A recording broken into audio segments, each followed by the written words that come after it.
ரோமருடைய புஸ்தகம் 6ஆம் அதிகாரம் 5வது வசனத்தை வாசிங்க. ரோமர் 6:5 கூட வாசிங்களே. ஆதலால் அவருடைய மரணத்தின் சாயலில் நாம் இணைக்கப்பட்டவர்களானால் அவர் உயிர்த்தெழுதலின் சாயலிலும் இணைக்கப்பட்டிருப்போம். ஆமென், ஹல்லேலூயா. கர்த்தருடைய வார்த்தை ரோமருக்கு எழுதும் பொழுது இங்க இப்படியா எழுதப்பட்டிருக்கிறது. ஆதலால் அவருடைய மரணத்தின் சாயலில் நாம் இணைக்கப்பட்டவர்களானால். கடந்த இரவு, வெள்ளிக்கிழமை இரவு, அந்த இரவு 24 மணி நேரம் மன்றாட்டு ஜெபத்தில் ரொம்ப நேர்த்தியாய் ஜெபித்து இரவு ஜெபத்தில் கிறிஸ்துவினுடைய பாடுகளை நாம் தியானித்தோம். ஆமென். எத்தனை பேருக்கு ஆசீர்வாதமா இருந்துச்சு? வசனம் சொல்லுது, ஆவிக்குரியவங்க ஆவிக்குரியமா என்ன செய்வாங்க? நிதானிப்பாங்க. ஆத்துமா வாஞ்சிக்கும், தேவனை தேடணும். அதனால தான் ஒவ்வொரு காயத்தையும் பார்த்த நம்ம வாரத்தின் முதல் நாளிலே கடந்து வந்திருக்கிறோம். என் தேவனை ஆராதிப்பதற்காக, எனக்காக பாரத்தோடு ஜெபித்தவர், எனக்காக முள்முடியை சுமந்தவர், எனக்காக தன் சரீரத்தை கிழிக்க ஒப்பு கொடுத்தவர், எனக்காக தன் கைகளை ஆணியடிக்க ஒப்பு கொடுத்தவர், எனக்காக தன் கால்களை ஆணியடிக்க ஒப்பு கொடுத்தவர், எனக்காக தன் சரீரத்தில் ஈட்டியை குத்த ஒப்பு கொடுத்தவர். வாரத்தின் முதல் நாளிலே அவர் உயிர்த்தெழுந்தார்.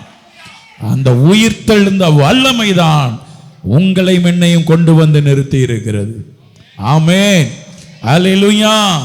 ஒரு சகோதரன் இங்க சில வாரங்கள் கடந்து வந்துகிட்டு இருக்கிறார். புதூர், நாகலாபுரம்லாம் தாண்டிய அந்த சகோதரன் இன்னைக்கும் ஆராதனைக்கு வந்திருக்கிறார்.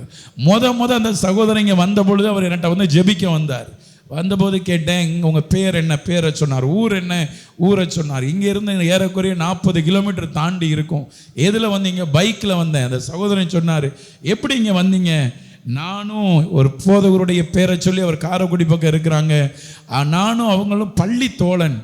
அந்த நாளில் பள்ளிக்கூடத்தில் ஒன்றா படித்த நாள்லேயே அவர் இயேசுவை பற்றி எனக்கு சொல்லி இயேசுவை பற்றி சொல்லுவார். நான் இயேசு அறியாத ஒரு குடும்பத்தில் பிறந்தவன். ஆனால் நாட்கள் வந்துச்சு, அவர் பூரணமாக வேலையெல்லாம் படித்து முடித்து முழு நேர ஊழியத்துக்கு போயிட்டார். இப்போ நான் ஆசீர்வாதமான நல்ல தொழிலில் இருக்கிறேன். ஆனால் அவருடைய அன்பினாலே இயேசுவை நான் சொந்த இரட்சகராய் ஏற்றுக்கொண்டேன். பள்ளி பருவத்தில் சொன்ன நண்பன் இன்னைக்கு போதகராக இருக்கிறாராம். அந்த போதகர் சொன்னாரா, நான் அவரை ஒரு முறை கூட பார்த்தது கிடையாது. அவர் சொன்னாராம், இந்த சுத்து வட்டாரத்தில் ஒரு ஆவிக்குரிய திருச்சபைனா அது வேம்பாரில் தேவசபை இருக்கு, நீ அங்கே போன்னு சொன்னாங்க, அதனால நான் வந்திருக்கிறேன். நான் பெருமைக்காய் அல்ல, தேவநாம மகிமைப்படுவதாக. ஒரு தடவை கூட பார்க்காத நம்மளை குறித்து ஒரு ஆவிக்குரிய திருச்சபைக்காக ஒவ்வொரு வாரமும் 45 கிலோமீட்டருக்கு இடையில பல சபைகள் இருக்குது. ஆமென், ஹல்லேலூயா, ஹல்லேலூயா, ஹல்லேலூயா. தேவன் மேல நமக்குள்ள ஒரு வாஞ்சை. அப்போஸ்தலனாகிய ரோமர்ல எழுதும் பொழுது எழுதுகிறார், ஆதலால் அவருடைய மரணத்தின் சாயலில் இணைக்கப்பட்டவர்களானால். கிறிஸ்துவனுடைய மரணத்தின் சாயல்ல இரவு, கடந்த வெள்ளிக்கிழமை இரவு நம்ம தியானிச்ச தியானத்தின்படி நம்முடைய தலையிலிருந்து, நம்முடைய ஜப ஜீவியத்திலிருந்து, நம்முடைய தலையிலிருந்து கைகளிலே அவருடைய ஆணியை பார்த்து, கால்களில் அவருடைய ஆணியை பார்த்து, முதுகெல்லாம் அவருடைய காயத்தை பார்த்து, விழாவில் குத்தப்பட்ட ஈட்டியை பார்த்து, அவருடைய மரணத்தின் சாயல்ல நானும் நீங்களும் இணைக்கப்பட்டவர்களானால் அவருடைய உயிர்த்தெழுதலின் சாயலிலும் இணைக்கப்பட்டு இருப்போம். அவருக்கு உயிர்த்தெழுதல் உண்டாயிருந்தால் எனக்கும் உயிர்த்தெழுதல் இருக்கிறது. ஆமென். எத்தனை பேருக்கு புரியுது? எத்தனை பேர் விசுவாசிக்கிறீங்க? கிறிஸ்துவனுடைய மரணத்தில் தேவனை அறிந்து ஞானஸ்தானம் எடுக்கும் பொழுது ஒரு பாடல் பாடி போவோம் பாருங்க, இயேசுவின் பின்னே போக துணிந்தேன், இனி நான் என்ன செய்ய மாட்டேன். அந்த மரணத்தில் இணைக்கப்பட்டது உண்மையானால், நீங்கள் இணைக்கப்பட்டிருப்பீர்களானால். ஆமென், ஹல்லேலூயா, ஹல்லேலூயா. அவருடைய மரணத்தின் சாயலில் நம்ம இணைக்கப்பட்டு இருந்தோமானா அவருடைய உயிர்த்தெழுதலின் சாயலிலும் நம்ம என்ன செஞ்சிருப்போம்? அதனாலதான் சர்வ வல்லமை உள்ளதான தேவன் இந்த பூமியில வந்து எல்லாவற்றையும் செய்து மரணத்திற்கு பிதாவானவருடைய சித்தத்தின்படி தன்னை ஒப்பு கொடுத்தார். அவர் உயிர்த்தெழுந்தார். அவரை விசுவாசிக்கிற நீங்களும் நானும் அதே உயிர்த்தெழுகிற போகிற சரீரத்தில் அந்த சாயலை நம்ம தரிக்கப்பட்டு இணைக்கப்பட்டிருக்கிறோம். ஆமென், அல்லேலூயா. உயிர்த்தெழுதணும் சொல்ற எத்தனை பேருக்கு விசுவாசம் இருக்கு? நான் உயிர்த்தெழுவேன். ஆமென், அல்லேலூயா. அவர் வருகையிலே நான் உயிர்த்தெழுவேன். அவர் ஒருவேளை மரித்தாலும் அவருடைய சாயல்ல மரணத்துல நான் இணைக்கப்பட்டவனானபடினால உயிர்த்தெழுதல்ல அவருடைய சாயல்ல நான் திருப்தி ஆவேன். ஆமென். அப்ப உயிர்த்தெழுதல் ரொம்ப முக்கியம். பக்கத்துல பார்த்து சொல்லுங்க, உயிர்த்தெழுதல் ரொம்ப முக்கியம். ஆமென், அல்லேலூயா, அல்லேலூயா. வாழ்றது முக்கியம், ஓடுறது முக்கியம், உழைக்கிறது முக்கியம், எல்லா நன்மையான காரியம் முக்கியம், உடுத்துறது முக்கியம், சாப்பிடுறது முக்கியம். ஆமென், அல்லேலூயா, அல்லேலூயா. இது எல்லாவற்றை காட்டிலும் அவருடைய மரணத்தின் சாயல்ல நம்ம இணைக்கப்பட்டிருக்கணும். என்ன செய்யப்பட்டிருக்கணும்? ஒரு தேவ பிள்ளை அவருடைய மரணத்தின் சாயல் நம்மளை இந்த உலகத்துல எந்த சாயலுக்கும் அதை கொண்டு போகக்கூடாது. அந்த மரண சாயலை மீறினதா வேற எதுவுமே இருக்கக்கூடாது. ஆமென், அல்லேலூயா. அப்ப மரணத்தின் சாயல்ல இணைக்கப்பட்டிருந்தா அவருடைய உயிர்த்தெழுதலுடைய சாயல்லையும் நம்ம என்ன செய்யப்பட்டிருப்போம்? இணைக்கப்பட்டிருப்போம். செய்தியை கேட்கிற நேரம் மாத்திரமல்ல, கர்த்தருடைய வார்த்தையை இன்னைக்கு நம்ம தியானிக்க போகிறோம். உயிர்த்தெழுதல்ல நம்முடைய ஆவி உயிர்த்தெழ வேண்டும், நம்முடைய சரீரம் உயிர்த்தெழ வேண்டும், நம்முடைய ஆத்துமா உயிர்த்தெழ வேண்டும், மூன்றாவது நம்முடைய சரீரம் உயிர்த்தெழ வேண்டும். முதலாவது என்ன உயிர்த்தெழணும் சொல்லுங்க? நம்முடைய ஆவி உயிர்த்தெழ வேண்டும். ரெண்டாவது நம்முடைய ஆத்துமா என்ன செய்யணும்? மூணாவது நம்முடைய சரீரம். எடுத்து வாசிங்க எபேசியருடைய புஸ்தகம் 2ஆம் அதிகாரம் அது 1வது வசனத்தை வாசிங்க. எபேசியர் 2:1. ஆவி உயிர்த்தெழுகிறதுனா என்ன அப்படின்னு வாசிக்க போறோம். அக்கிரமங்களினாலும் பாவங்களினாலும் மரித்தவர்களாய் இருந்த உங்களை நல்லா கைகளை தட்டி ஆண்டவருக்கு நன்றி சொல்லுங்க. பழைய மனுஷனாய் இருந்த பாவியாய் இருந்த நமக்குள்ள ஆவியில ஒரு உயிர்த்தெழுதல் வந்தது. ஆமென், ஆமென். எதுல நம்ம இருந்தோம்? அக்கிரமங்களினாலும். எதனாலும் சொல்லுங்க, வாயை திறந்து சொல்லுங்க, நல்லா சத்தமா சொல்லுங்க. அக்கிரமங்களினாலும் பாவங்களினாலும் மரித்தவர்களாய் இருந்த. அப்ப ஒரு மனுஷனுக்குள்ள அக்கிரமம் இருந்தா, ஒரு மனுஷனுக்குள்ள பாவம் இருந்தா அவன் செத்தவனா தான் இருப்பான், செத்து போயிருக்க மாட்டான். வேதம் சொல்லுது, அக்கிரமங்களினாலும் பாவங்களினாலும் மரித்தவர்களாயிருந்த உங்களை உயிர்ப்பித்தார். அப்ப ஆவியில நமக்கு ஒரு உயிர்த்தெழுதல். 2வது வசனத்தை வாசிங்களேன்.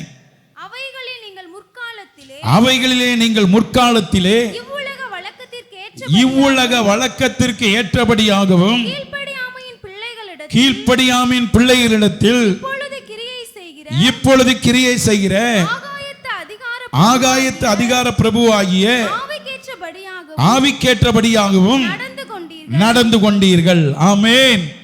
அக்கிரமத்திலையும் பாவங்களையும் மரித்தவர்களாய் இருந்த உங்களை உயிர்ப்பித்தார். ஆவியில ஒரு உயிர்த்தெழுதல். அவர் உயிர்த்தெழுந்துட்டாரு. நம்ம ஆவியில ஒரு உயிர்த்தெழுதல் இருக்குதா? ஆமென். நம்ம பாவிகளா இருக்கையில் நம்மளை ஆவியானவர் ஆட்கொண்டார். அல்லேலூயா. என்னதா இருக்கையில் சொல்லுங்க.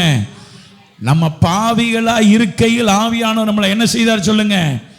ஆட்கொண்டார். 3வது வசனம் வாசிங்க. அவர்களுக்குள்ளே நாம் எல்லாரும் முற்காலத்திலே நமது மாம்ச இச்சையின்படி நடந்து நமது மாம்சமும் மனசும் விரும்பினவைகளை செய்து சுவாபத்தினாலே மற்றவர்களைப் போல கோபாக்கினையின் பிள்ளைகளாயிருந்தோம். தேவனோ இரக்கத்தில் ஐஸ்வர்யம் உள்ளவர். தேவனிடத்தில் ஒரு இரக்கம் இருக்கு பாருங்க.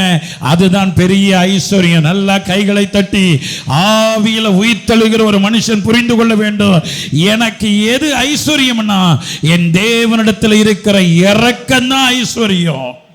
அல்லேலூயா. தேவனோ இரக்கத்தில் ஐஸ்வர்யம் உள்ளவராய் நம்மில் அன்பு கூர்ந்த தம்முடைய மிகுந்த அன்பினாலே அக்கிரமங்களில் மரித்தவர்களாய் இருந்த நம்மை கிறிஸ்துவுடனே கூட உயிர்ப்பித்தார். கிருபையினாலே ரட்சிக்கப்பட்டீர்கள். நல்ல கைகளை தட்டி எப்படி ஆவியில ஒரு உயிர்த்தெழுதல் தெரியுமா? அக்கிரமங்களில் மரித்தவர்களாயிருந்த. அல்லேலூயா. ஆண்டவரிடத்தில் அக்கிரமம் கிடையாது, ஆனா அக்கிரமம் உள்ளவர்களுக்காக அவர் மரித்ததுனால. ஆமென். அல்லேலூயா. அல்லேலூயா. அக்கிரமங்களில் மரித்தவர்களாயிருந்த நம்மை யாரோட கூட உயிர்ப்பித்தாராம்? கிறிஸ்துவுடனே கூட உயிர்ப்பித்தார். நம்ம எதனால ரட்சிக்கப்பட்டோம்னா அவருடைய கிருபையினாலே ரட்சிக்கப்பட்டோம். அல்லேலூயா. அப்ப நம்முடைய ஆவியில ஒரு உயிர்த்தெழுதல் இருந்துகிட்டே இருக்கணும். ஆவியானவர் நமக்குள்ள இருக்கிறார், அவருடைய ஆவியை நமக்கு தந்திருக்கிறார். நம்முடைய முழு விவரத்தை அப்படி சொல்லிக்கிட்டே வர்றார் பாருங்க. நீ எப்படி இருந்த தேவனோ இரக்கத்தில் ஐஸ்வர்யம் உள்ளவராய் நம்மில் அன்பு கூர்ந்த தம்முடைய மிகுந்த அன்பினாலே அக்கிரமங்கள்ல மரித்தவர்களாய் இருந்த நம்மை கிறிஸ்துவுடனே கூட சொல்லுங்க உயிர்ப்பித்தார். அல்லேலூயா. நம்ம ஆராதிக்கிற இயேசு உயிரோடு இருக்கிறவர். எத்தனை பேர் நம்புறீங்க சொல்லுங்க. அவரே சொல்றார், நானே வழியும் நானே சத்தியமும் நானே ஜீவனுமாய் இருக்கிறேன். உனக்காக எனக்காக ஒரு சிந்தனதுக்கு ஈடா நம்ம சாகுற வரைக்கும் ஒன்னையும் கொடுக்க முடியாது. உயிர்த்தெழுதல் மாத்திரமே அவரை திருப்தியாக்கும். புஷ்பா அழகா விண்ணப்பம் எடுத்தா பாருங்க. ஒரு பெத்த பிள்ளையை சாக கொடுத்த தாயினாலே ஏத்துக்கிற முடியலன்னா தன்னுடைய சாயலிலே படைத்த அவருக்கு அக்கிரமங்களில் மரித்தவர்களாய் இருந்த நம்மை கிறிஸ்துவுடனே கூட உயிர்ப்பித்தார். கிருபையினாலே ரட்சிக்கப்பட்டீர்கள். அல்லேலூயா. அல்லேலூயா. அல்லேலூயா. அப்ப நம்முடைய ஆவியில ஒரு உயிர்த்தெழுதல் உண்டாகணும். என்ன உண்டாகணும் சொல்லுங்க. பாவியா இருந்து நமக்கு உயிர்த்தெழுதல் ஒரு நாள் வராது. ஆமென். அல்லேலூயா. அல்லேலூயா. கர்த்தர் நல்லவன்னு ருசிச்சு பார்த்துக்கிட்டே இருக்கணும். இந்த நாக்கு இந்த சாக போற சரீரத்துக்கு இந்த ஹோட்டல்ல போய் சாப்பிட்டா சரியில்லை, அதனால என்ன செய்வோம்? ஆமாம், என்னைக்காவது ஒரு நாள் இது நல்லா ருசியில் பரவாயில்ல, என்னைக்காவது ஒரு நாள் சாகத்தானே போகிறோம், அதனால சாப்பிட்றோமா? இல்லை, நாக்கு சொல்லுது இந்த ஹோட்டலையும் போய் என்ன செஞ்சுருவோம், பார்த்துருவோம். இதுவும் சரியில்லை, அடுத்த ஹோட்டலையும் என்ன செஞ்சுருவோம், எந்தெந்த ஹோட்டலில் வாங்கி சாப்பிட்டு ருசியாக இருக்குதோ அப்படின்னு அலைகிறோமே. கர்த்தர் நல்லவர். ஆவியில் ஒரு உயிர்த்தெழுதல் இருந்தா சத்தியத்தை அறிவீர்கள், சத்தியம் உங்களை என்ன செய்யும்? விடுதலையாக்கும். 2025 ஆண்டுகளாக ரோமரின் புஸ்தகம் 8ஆம் அதிகாரம் 2வது வசனத்தை வாசிங்க. ரோமர் 8:2 கூட வாசிங்களே.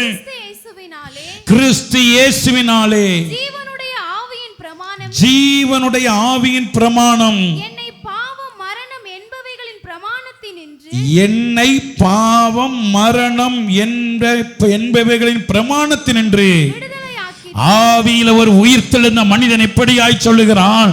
கிறிஸ்து இயேசுவினாலே ஜீவனுடைய ஆவியின் பிரமாணம். அல்லேலூயா. அல்லேலூயா. அப்ப ஆவியில நமக்கு ஒரு பிரமாணம் இருக்கு. என்ன பிரமாணம் தெரியுமா? என்னை பாவம் செஞ்சா அந்த பாவத்தினால எனக்கு என்னதான் வரும்? மரணம் தான் வரும்.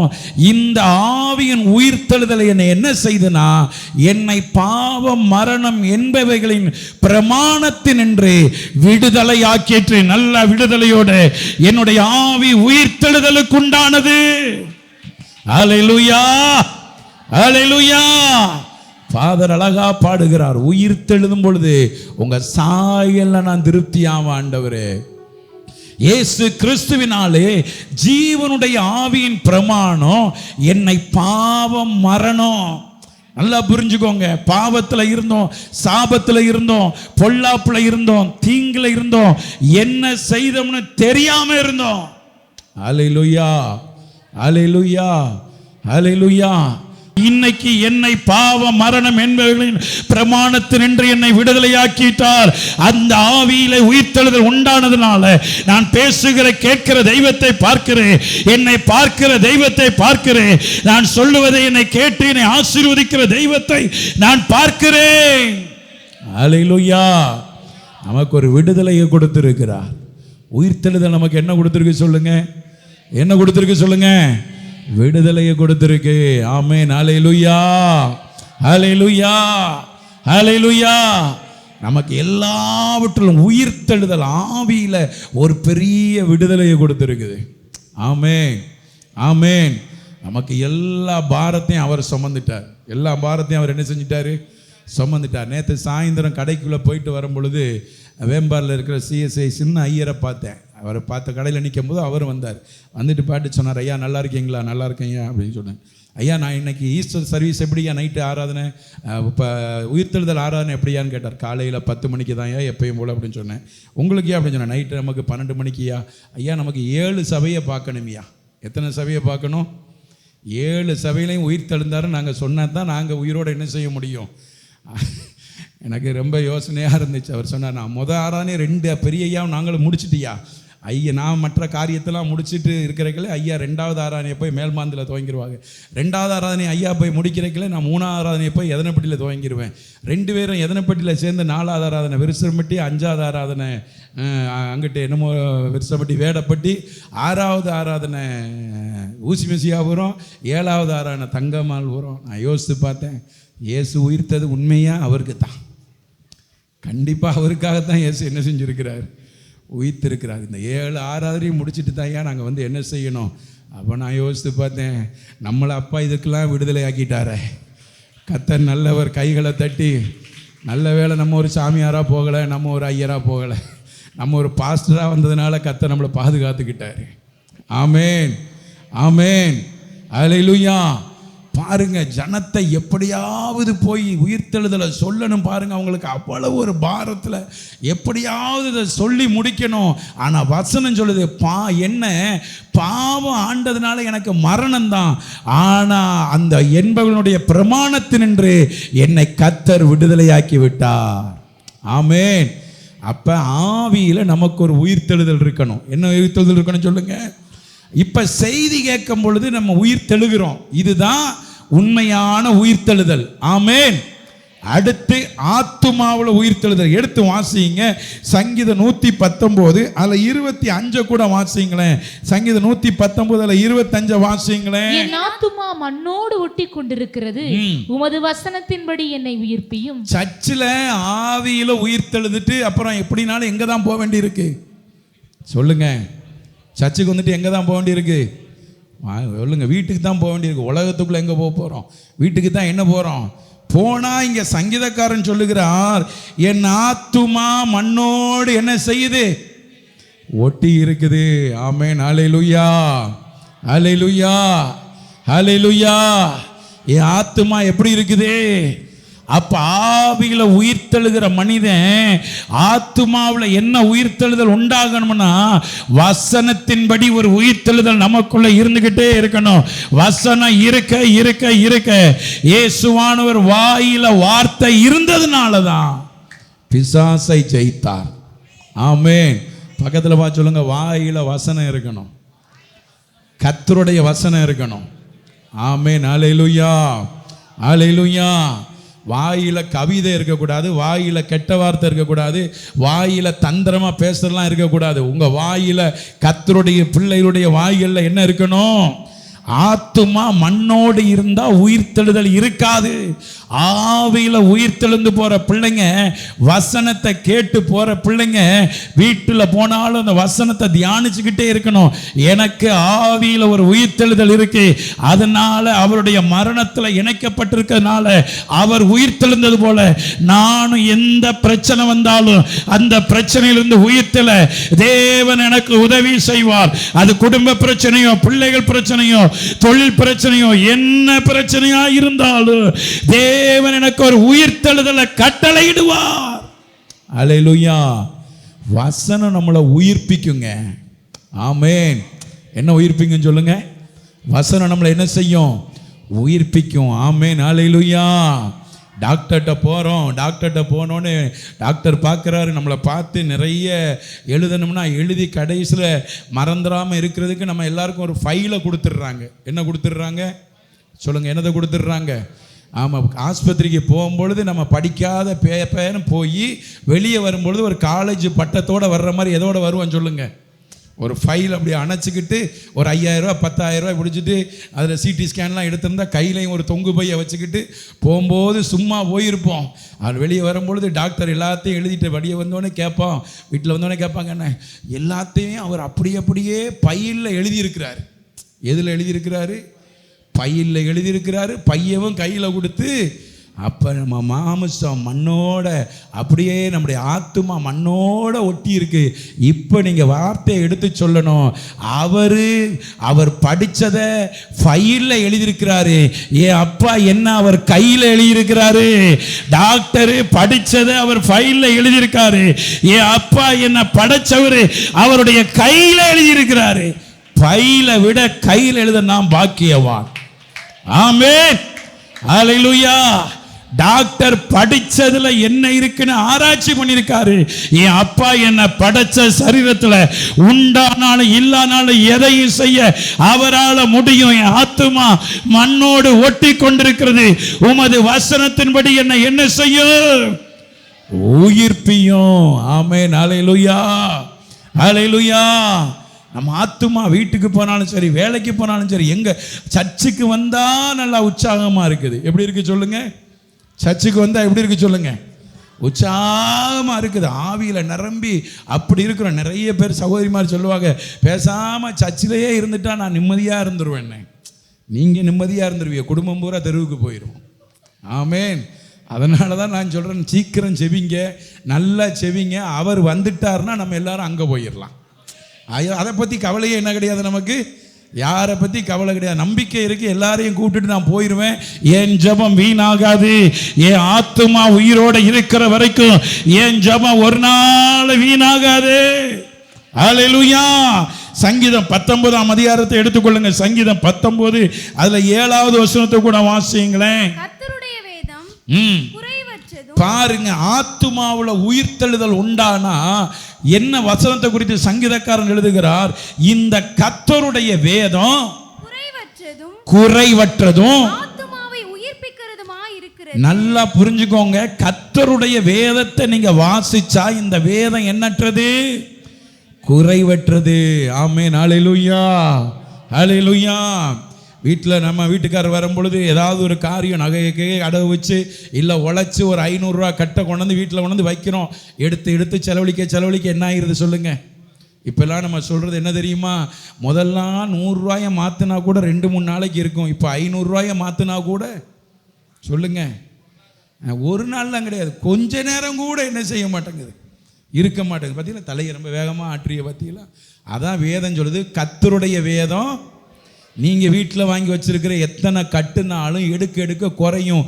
இந்த கட்டை நீங்கள் எடுத்து பாருங்கள், ஒரு நாளும் குறையாது. நீங்கள் பார்த்த பேப்பர் அப்படியே உயிரோட உங்கள்கிட்ட பேசிக்கிட்டே இருக்கும். இதில் குறைவு இல்லாமல் நீங்கள் வாழ ஆத்துமா உயிர்ப்பாய்கிட்டே இருக்கும். ஹல்லேலூயா. பக்கத்தில் பார்த்து சொல்லுங்க, ஆத்துமா ஒழுங்கா இருந்தா சோத்துமா ஒழுங்கா கிடைக்கும். ஆமென். என்னம்மா ஒழுங்கா இருந்தா? ஆத்துமா ஒழுங்கா இருந்தா. ஆத்துமா உயிர்த்தெழணும். கர்த்தருடைய வேதம் குறைவற்றது, ஆத்துமாவை உயிர்ப்பிக்கிறமா இருக்கிறது. கர்த்தருடைய சாட்சி முழுமையானதும் பேதையை என்னதாக்குது? என்னாக்குது சொல்லுங்க? பேதையை என்னாக்குது சொல்லுங்க? ஞானியாக்குறதுமா இருக்கிறது. ஆமென், ஹல்லேலூயா, ஹல்லேலூயா. நம்ம மாரியோல ஊழியம் செய்கிற தங்கச்சி மேரி இருக்கா பாருங்க, அவள் தான் அடிக்கடி எங்கள்கிட்ட பேசிட்டு இருக்கும்போது சொல்லுவா, சாயல்குடியில் யார் பார்த்தாலும் என்னை டீச்சர் வாங்க தான் சொல்லுவாங்க. மேரி என்ன படிச்சிருக்கான்னு எங்களுக்கு தான் தெரியும், மோச்சன்னா என்ன படிச்சிருக்கான்னு எங்களுக்கு தான் என்ன செய்யும் சொல்லுங்க தெரியும். நாங்களே பார்த்துருக்குறோம். மேரியை பார்த்தாங்கன்னா யார் கடையில் பார்த்தாலும் வாங்க டீச்சர். அதான் வசனம் சொல்லுது, கர்த்தருடைய ஆத்துமா உயிர்ப்பிக்கிறது, கர்த்தருடைய சாட்சி முழுமையானதும் பேதையை என்னதான் செய்யறது?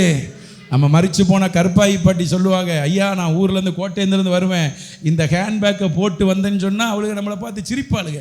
நம்மளுடைய இது அவளுக்கு தெரியுமா? அதனால் நான் அப்படியே இதை கவனமாக சேலையில் வச்சு மூடி அப்படி செல்வனூர் வந்து பசி ஏறின உடனே இதை தூக்கி இப்படி என்ன செஞ்சுக்கிருவேன், அப்படி போட்டுட்டு அப்படி நான் வருவேன். ஐயா பாருங்க, வசனம் சொல்லுது பேதை என்ன ஆக்குது. அடுத்து 8வது வசனம், கர்த்தருடைய நியாயங்கள் செம்மையும் இருதயத்தை சந்தோஷிப்பிக்கிறதுமா இருக்கிறது.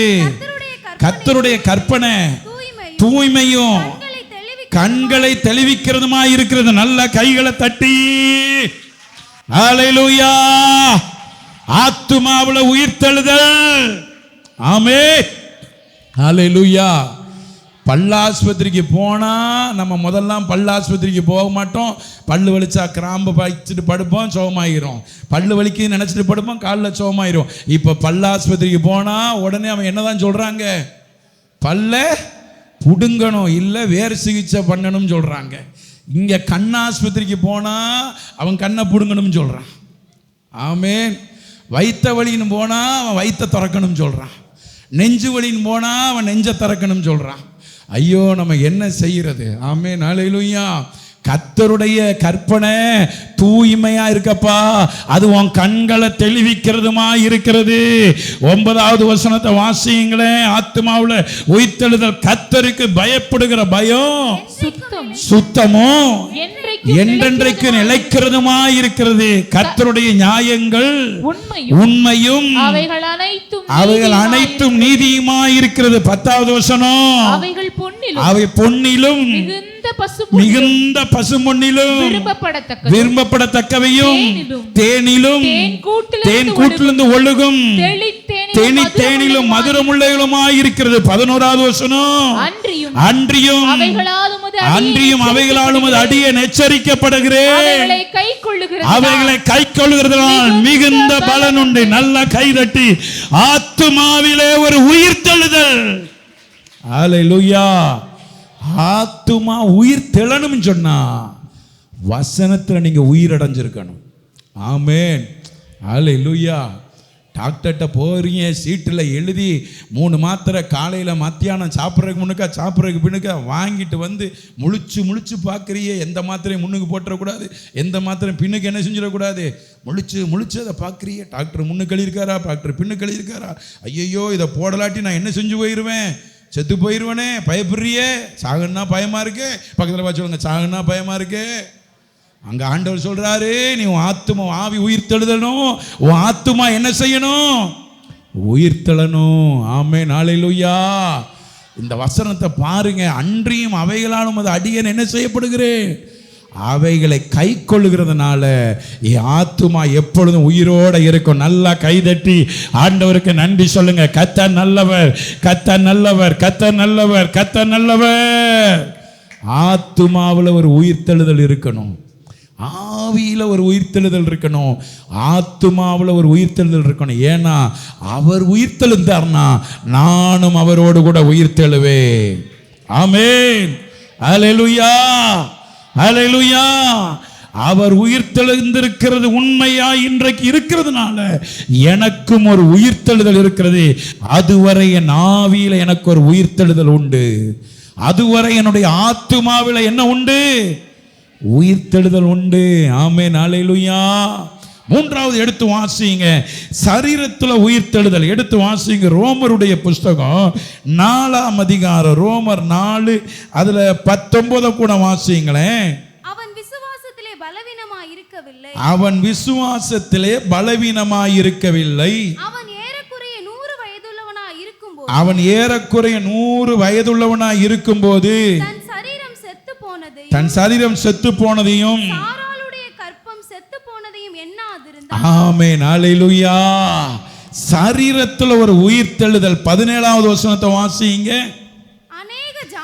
அநேக ஜாதிகளுக்கு உன்னை தகப்பனாக ஏற்படுத்தினேன் என்று எழுதியிருக்கிறபடி அவன் தான் விசுவாசித்தவரும் மரித்தோரை உயிர்ப்பித்து இல்லாதவைகளை இருக்கிறவைகளை போய் அழைக்கிறவருமாய் இருக்கிற தேவனுக்கு முன்பாக நல்ல கைகளை தட்டி சரீரத்தில் ஒரு உயிர்த்தெழுதல். நம்முடைய தகப்பனாகிய ஆபிரகாமுக்கு சரீரத்தில் ஒரு உயிர்த்தெழுதல். ஹல்லேலூயா, ஹல்லேலூயா, ஹல்லேலூயா. அநேக ஜாதிகளுக்கு உன்னை என்ன ஆக்குவேன், தகப்பனாக ஏற்படுத்தினேன் என்று எழுதியிருக்கிறபடி அவன் தான் விசுவாசித்தவருமாய் மரித்தோரை உயிர்ப்பித்து. யாரை உயிர்ப்பித்து சொல்லுங்க, யாரை உயிர்ப்பித்து? மரித்தோரை உயிர்ப்பித்து. ஆமென், ஹல்லேலூயா. லாசரை உயிரோட எழுப்ப முடியுமானா? செத்த ஆலயத்தினுடைய தலைவனுடைய மகனை உயிரோட எழுக்க முடியுமானா? செத்த பேதனுடைய அந்த மாமியை சோத்தோட எழுப்ப முடியுமானா? கர்த்தருடைய வார்த்தையின்படி யாரெல்லாம் மரித்தார்களோ அவர்களெல்லாம் உயிரோடு எழுப்ப முடியுமானா? சாராளுடைய கற்பத்தை உங்க வாழ்க்கையில் இருக்கிற சரீரத்தில் இருக்கிற அத்தனை பிரச்சனைகளிலிருந்து மரணத்தை நோக்கி இருக்கிற சரீரம் உயிர் தெழுந்தே தீரும். அவர் மரணத்தை ஜெயமாக விழுங்கியவர். ஹல்லேலூயா, ஹல்லேலூயா. அப்ப வசனம் சொல்லுது, அவன் தான் விசுவாசித்தவருமாய் மரித்தோரை உயிர்ப்பித்து இல்லாதவர்களை இருக்கிறவர்களை போய் அழைக்கிறவருமாய் இருக்கிற தேவனுக்கு முன்பாக நம்ம எல்லாருக்கும் எப்பனா மாறிட்டாரா? தகப்பனா மாறிட்டாரு. 18வது வசனம் வாசிங்க. உன் சந்ததி இவ்வளவா இருக்கும், உன் சந்ததி இவ்வளவா இருக்கும் என்று சொல்லப்பட்டபடியே தான் அநேக ஜாதிகளுக்கு தகப்பனாவதை நம்புகிறதற்கு ஏதுவில்லாது இருந்தோம். அந்த நம்பிக்கையோட விசுவாசித்தான். சரீரத்தில் நமக்கு ஒரு உயிர்த்தெழுதல் இருக்குது. ஆமென். நம்ம பண்ற ஜபத்துக்கெல்லாம் பதில் வரும் சொல்றவங்க நல்லா கைதட்டி, என் ஜபத்துக்கு பதில் வரும், என் ஜபத்துக்கு பதில் வரும், என் ஜபத்துக்கு பதில் வரும், எங்க ஜபத்துக்கு பதில் வரும். நிச்சயமா ஒரு எழுப்புதலை நான் பார்த்தே தீருவேன். ஹல்லேலூயா, ஹல்லேலூயா, ஹல்லேலூயா. ஆமென். எழுப்புதலை பார்க்கணும்னா இனி தேசத்துல இப்படி எல்லாம் நடந்துகிட்டே தெரியும். ஆமென். 20வது வசனம் சொல்லுது, வாசிங்க. 4:20. தேவனுடைய வாக்குத்தத்தத்தை குறித்து அவன் அவிசுவாசமாய் சந்தேகப்படாமல். 21. தேவன் வாக்குத்தத்தம் பண்ணினதை நிறைவேற்ற வல்லவராய் இருக்கிறான் என்று முழு நிச்சயமாய் நம்பி தேவனை மகிமைப்படுத்தி விசுவாசத்துல வல்லவனானா. ஆமா, பக்கத்துல பார்த்து சொல்லுங்க, விசுவாசத்துல வல்லவனாங்க. ஆமென், ஹல்லேலூயா. என்னத்துல வல்லவனாகணும்? விசுவாசத்துல. ஏன்னா என் ஆண்டவர் வல்லமை உள்ளவர். ஹல்லேலூயா, ஹல்லேலூயா. ஒன்றும் இல்லை, வயசும் போச்சு, 90 வயசு, அங்கே 100 வயசு, ஒன்றும் கிடையாது, பிள்ளையும் கிடையாது, ஒன்றும் கிடையாது, கற்பம் செத்து போச்சு, எல்லாம் செத்து போச்சு. ஆனால் சரீரத்தில் ஒரு உயிர்த்தெழுதலை கொடுப்பேன்னு கர்த்தர் வாக்கு கொடுத்துட்டார். ஆமென். ஆவியில் ஒரு உயிர்த்தெழுதல், நம்முடைய ஆத்துமாவில் ஒரு உயிர்த்தெழுதல். ஆவியில் ஆலயத்தில் வரும் பொழுது, தேவனோடு உறவாடும் பொழுது, ஜெபிக்கும் பொழுது உயிர்த்தெழுதல். வீட்டுக்கு போனால் நம்முடைய ஆத்துமாவில் உயிர்த்தெழுதல் இருந்துகிட்டே இருக்கணும். ஆமென், ஹல்லேலூயா, ஹல்லேலூயா, ஹல்லேலூயா.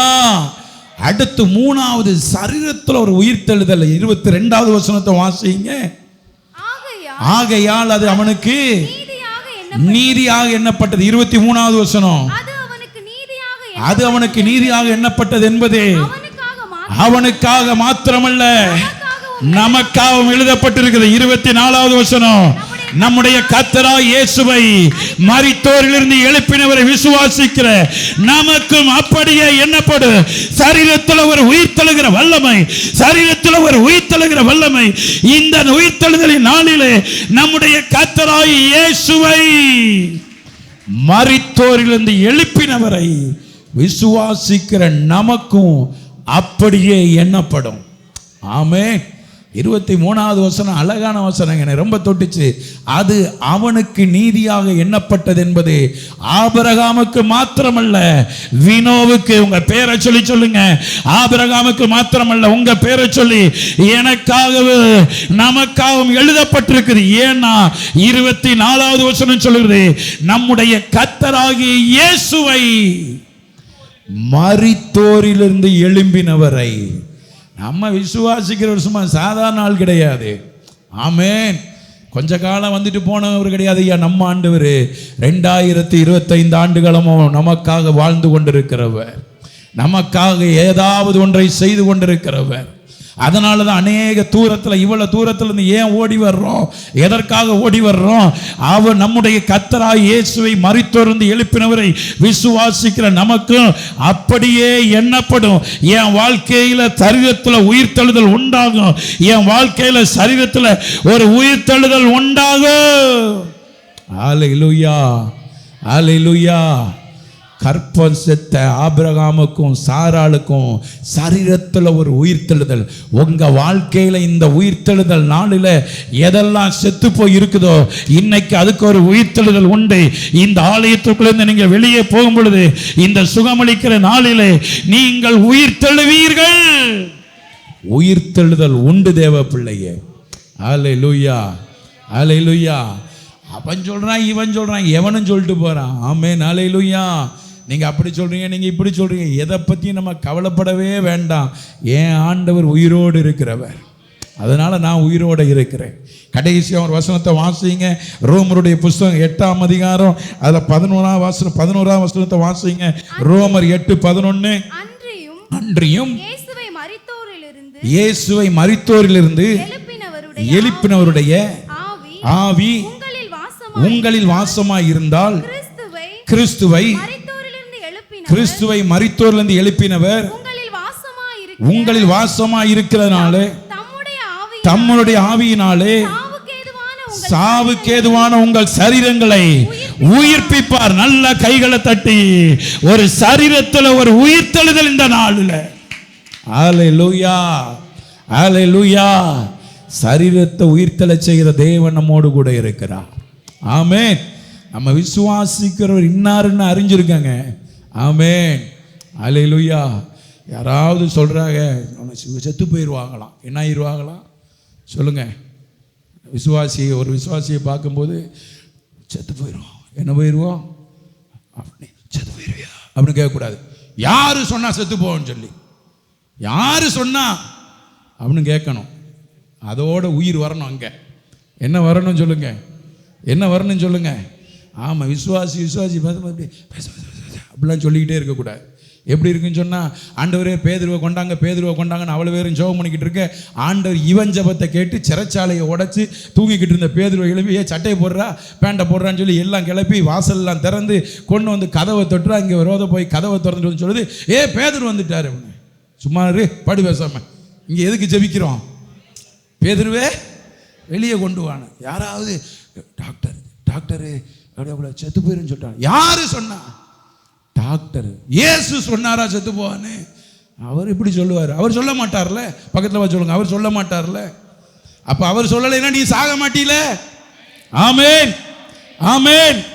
ஆவியில ஒரு உயிர்த்தெழுதல், ஆத்துமாவில் ஒரு உயிர்த்தெழுதல். சாவுல இருந்த நமக்கு நம்முடைய சரீரத்தில் ஒரு உயிர்த்தெழுதல். இந்த உயிர்த்தெழுதல் நாளில் கர்த்தர் நிச்சயமாக எப்படி நமக்கு நன்மையை கட்டளையிடுவார். ஆமென். 12வது வசனம் சொல்லுது, அதே ரோமர் 8:12 சொல்லுது, ஆகையால் சகோதரரே மாம்சத்தின்படி பிழைப்பதற்கு, தேவ ஜனமே, மாம்சத்தின்படி பிழைப்புக்கு நம்ம யாருக்கு கிடையாது. மாம்சத்துக்கு கடனாளி அல்ல. ஆமென், அல்லேலூயா.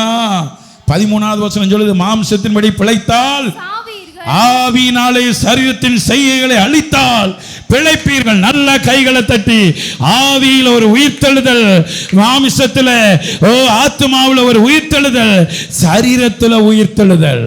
ஆமென், அல்லேலூயா. வசனம் சொல்லுது, மாம்சத்தின்படி பிழைத்தால், சொல்லுங்க, மாம்சத்தின்படி பிழைச்சா சாவிங்க. ஆமென். ஒரு ஆண்டோடைய பிள்ளை என்னிட்ட சொன்னார், தம்பி முதல்லாம் தம்பி மத்தியான சாப்பாட்டுக்கு மட்டும் அண்ணனுக்கு குறைஞ்சது 30 முட்டையாவது வேணும். வெறும் முட்டையை மட்டும் சாப்பிடல, அப்படி ஒரு வாய் சோறு போகும்போது 2 முட்டை ஒரே டைமில் என்ன செய்யணும்? கர்த்தர் நம்மளையெல்லாம் காப்பாற்றிட்டாரு. உங்களையெல்லாம் காப்பாற்றிட்டாரு. இல்லைன்னா நீங்கள்லாம் பேப்பரில் முட்டை வாங்கிட்டு வர முடியாது. டெய்லி முட்டை தட்டில் தான் என்ன செஞ்சுட்டு வரணும். சரி, நான் இப்போ என்ன நடக்கு? இப்போ ஒரு 10வது சாப்பிட்ருவோம் தம்பி. கர்த்தர் உங்களை